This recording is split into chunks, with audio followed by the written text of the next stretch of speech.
పక్కనున్న వేళ car horn కూడా క్లాసికల్ మ్యూజిక్ గా ఈ మండు టెండ కూడా ఏసీ జల్లుతోంది నీ నవ్వులోని మ్యాజిక్ గా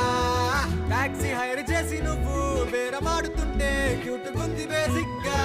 బ్రేక్స్ వేసినప్పుడల్లా నీ బుగ్గ నన్ను తాకి సారీ చెప్పినాసుగా